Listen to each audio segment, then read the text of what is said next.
and welcome to Ellen Ruth Soap. I'm Ellen, and today I'm making one of my most favorite bars to make because it's so fun. I'm making my Freedom bars, and they're red, white, and blue, and it's a 2-day process, and I'll talk you through it as we go. For the fragrance today, I'm going to use strawberry rhubarb pie. Oh, this smells good. I was thinking as American as apple pie. Well, I don't have apple pie fragrance, but this is a pie fragrance, and it's fruity and fresh and unisex, and I just thought it would be really fun in this soap. So let me tell you the process. I'm going to be using my standard size soap molds today. I can't do this in a slab mold with the design that I use. I need a standard loaf mold, and these are from Essential Depot. The first day I pour red and white stripes all the way in, and then the next day I cut it on the diagonal. I'll put half the diagonal back in here, and then on the second day I make a blue and white striped swirl that, or not striped, sorry, a blue and white in the pot swirl that goes down. So the red, white, and blue, it's sort of flag inspired. I just love those colors together anyway. So it's fun, it's fresh and fun to make, and of course you'll be coming along with me as we do it. I will probably not put colloidal oats in this because I want a really crisp white. I don't want fleckules in there at all. So I will just use the kaolin clay, and I think that's it. I'll be using TD to brighten up the white. Even though this fragrance says that it doesn't cause discoloration, I just want a nice bright white. So for the colors, that's what I need to get to. The red, I'm going to be using my Matte Americana Red Oxide pigment, red oxide pigment. And this is just a nice true red. And then for the blue, I'm going to be using my matte cobalt blue. This is an ultramarine powder. Those are going to be my red and blue, and for the white I have my pre-mixed titanium dioxide. This is a water soluble TD that I pre-mix in this bottle. There's a couple of marbles in the bottom, at a rate of 1 part TD to 2 parts water. That's what's in here. Now, if you use this quickly, you don't need a preservative. If it's going to sit for several days or a week or more, you need to put a little preservative in there. If you hate the idea of a preservative, you can just make it up one little bit at a time for your soap, so don't worry about it. I like to have it in the big bottle here, ready to go. It's just easy for me to grab. So anyway, that's what's in the bottle. I get asked every time I pull this out in a video, what's in there? And so 1 part TD, 2 parts water, that's what we've got there. So I think that's it. I need to get everything pulled together and make my first day's batch and get that all ready to go. And let's come back and make some American flag inspired Freedom bars. All right, we're back to add additives to day 1, which is the red and white stripes, and I am going to be adding my kaolin clay. This is going to be an oat-free soap because I just want, my colloidal oats leave beautiful little speckles, and I just want no speckles. I want the white and the red to just be very matte and clean. So no oats going in today. Let's get the kaolin clay in here, and I am going to go ahead and add my fragrance oil in here also for this batch, because I'm going to be splitting up my oils and my lye into several smaller portions so that I can pour each layer one at a time and get very crisp lines. I don't want any breakthroughs. I want very crisp lines. So that's how I'm going to do it. So let me go ahead and add the fragrance oil in here for the entire batch of the red and white, and that way I know everything will be scented equally, and this fragrance does behave well in soap, so I'm not worried about it, messing around too much in there. So I've got my red and my titanium dioxide all ready to go. So I'll get this blended up, and then I will divide this into probably 6 or 8 different portions, and then I will, whatever I decide to divide the oil in, I'll divide my lye into those equal portions, and then we'll just mix it one little teeny bit at a time and get to layering up our red and white stripes today. So let's get this blended and get moving on.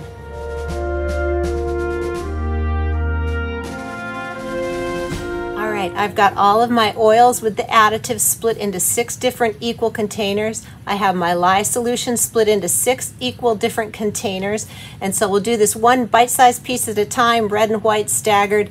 I have my 3 molds, gosh, full table today. My 3 Essential Depot molds here off to the side, and so my biggest issue is going to be pouring equal sized layers in each of them. I'm just going to have to eyeball it, but so I've got 3 of these, which should work with the amount that I have today and fill this up. Everything's prepped and ready to go, so let's start into pouring these layers.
It's the next day. I've got my layers in here. So what I need to do now is unmold these, and then I'm going to cut the loaf on the diagonal using this little tool. I got it on Amazon. It's called a cake leveler. And I think bakers use it to make the top of their cake really flat so they can do all those fancy things that cake decorators do that's so impressive. But anyway, cake leveler. So I'll use this little wire to run down and cut these on the diagonal.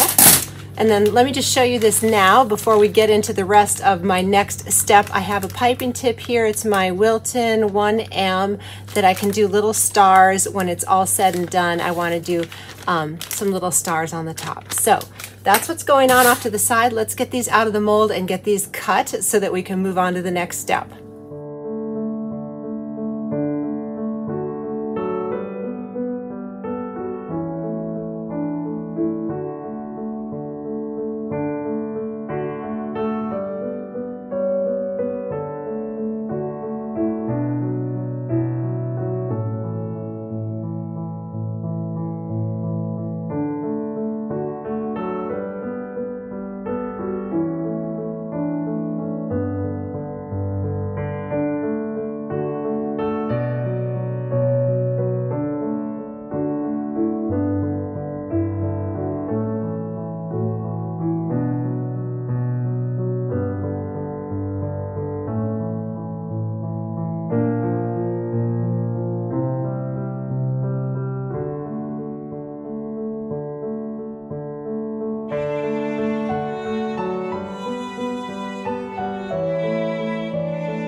All right, it's the next day, and I'm very anxious to get in here and see how the inside came out.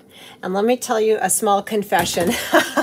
I forgot that in the past when I made this, I only made 4 of this size loaves, and this time I made 6. I split the batter up and did 6. So they are way shallower than the last time I did this. I should have, I don't know, I think they're going to be a nice size bar, but I was pouring and I'm like, man, this seems like less. And I realized that the last time I did this, I only did 2 on the first day and then 4 on the second day.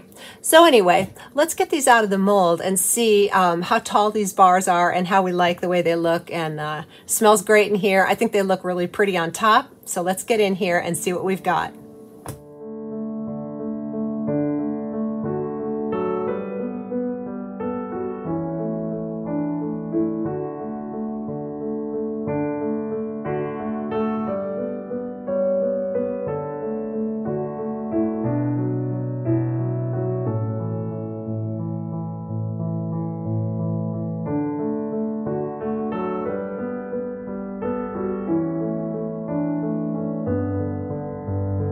We're back and it's time to cut these awesome loaves.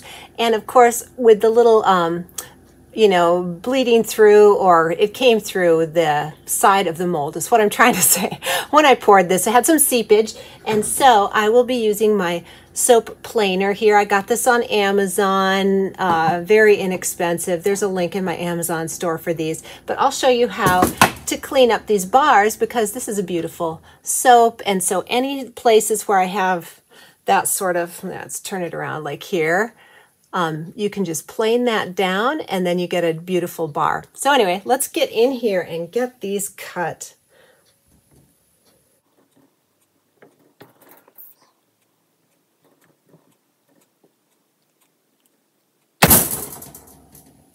All right. Oh, these are going to be so fun. And I actually really like the size of these. So when I had done in the past the 4 loaves instead of 6, they were a little taller. And then I went in and did tall, skinny bars with these. But these are actually kind of sideways, tall, skinny. So I'm really loving the shape. Love the swirls. These are so happy. And red, white, and blue. They're everything I hoped they would be. So, and then I had a little seepage down here. So I don't know if I'm going to mess with the bottoms. I might just leave that. But anyway, let's keep cutting. These are so fun.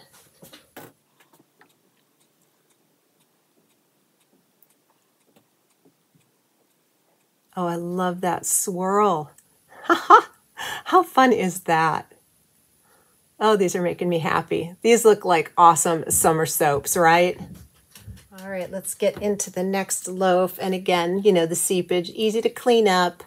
But let's talk about this fragrance for a minute. I am really loving it. And I can definitely pick up the rhubarb notes. I don't know if I'm picking up the strawberry so much. It does have like a, you know how rhubarb is kind of a tart smell. So there is a sweetness, a little bit of bakery scent. I don't know, it's just really nice is what it is. I'm very happy with the fragrance. It's pretty strong today. I love that. So very pleased. And I'm hoping it doesn't discolor. I don't think it will. This is a little beigey color. This is more bright white. The frosting is unscented, but that's not bad. So overall, very, very happy with it. And the performance, this was a super well-behaving fragrance. Nice, you know, trace time. Oh, look how fun that is. Super happy with these. Oh my goodness. It's a little labor intensive, the 2-day process and all that, but I really think it's worth it.